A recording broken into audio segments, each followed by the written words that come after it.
सदनों, आज आपको द्रौपदी के बारे में बताएंगे।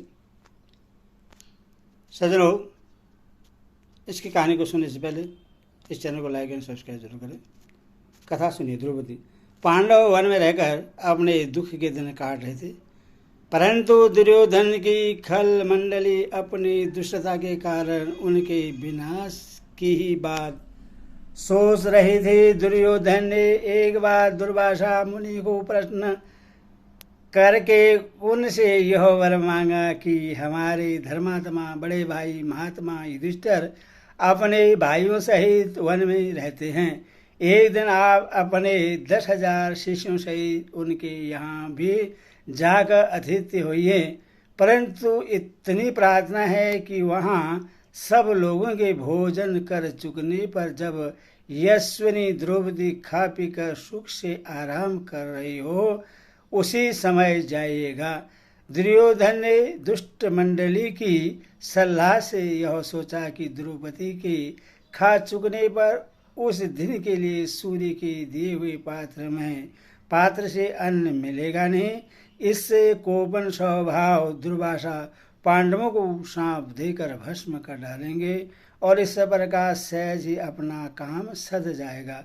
सरल हृदय दुर्वासा दुर्योधन के इस कपट को नहीं समझे, इसीलिए वे उसकी बात मानकर पांडवों के यहाँ काम्य कवन में जा पहुँचे। पांडव द्रौपदी सहित भोजनादि कार्यों से निवृत्त होकर सुख से बैठे वार्तालाप कर रहे थे।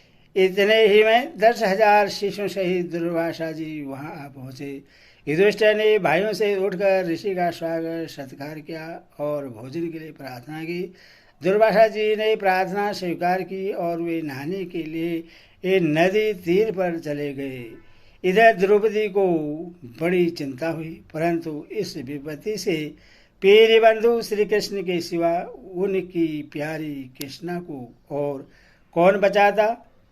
उसने भगवान का स्मरण करते हुए कहा, हे कृष्ण, हे गोपाल, हे अशरण शरण, हे शरणागत वत्सल, अब इस विपत्ति से तुम ही बचाओ।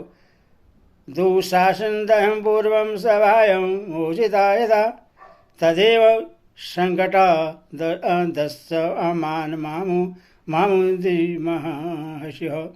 तुमने पहले कौरवों की राजसभा में जैसे दुशासन के हाथ से मुझे छुड़ाया था, वैसे ही तुम्हें इस विपत्ति से मुझे उबारना चाहिए। उस समय भगवान द्वारिका में रुक्मिणी के पास महल में थे।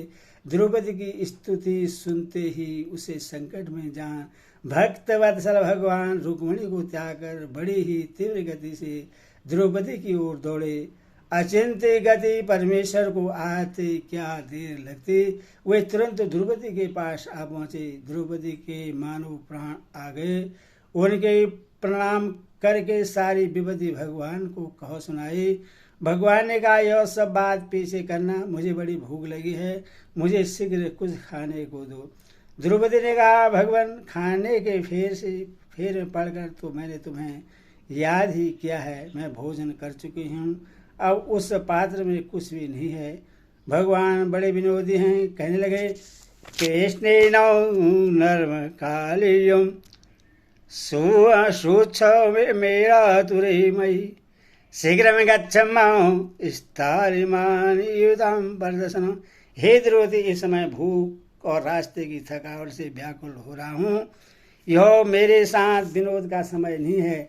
जल्दी जाओ और सूर्य का दिया हुआ बर्तन लाकर मुझे दिखलाओ। बेचारी द्रौपदी क्या करती, पात्र लाकर सामने रख दिया। भगवान ने तीक्ष्ण दृष्टि से देखा और एक शाक का पत्ता ढूंढ निकाला। भगवान बोले, तुम कह रही थी न कि कुछ भी नहीं है, इस पत्ते से तो त्रिभुवन त्रिवृत्त हो जाएगा। यज्ञ भोक्ता भगवान ने पत्ता उठाया और मुंह पर डालकर कहा, विश्वात्मा प्रियतमा देव स्तुष्ट असास्तुम यज्ञ कहो। इस पत्ते से सारे विश्व की आत्मा यज्ञ भोक्ता भगवान तृप्त हो जाएं।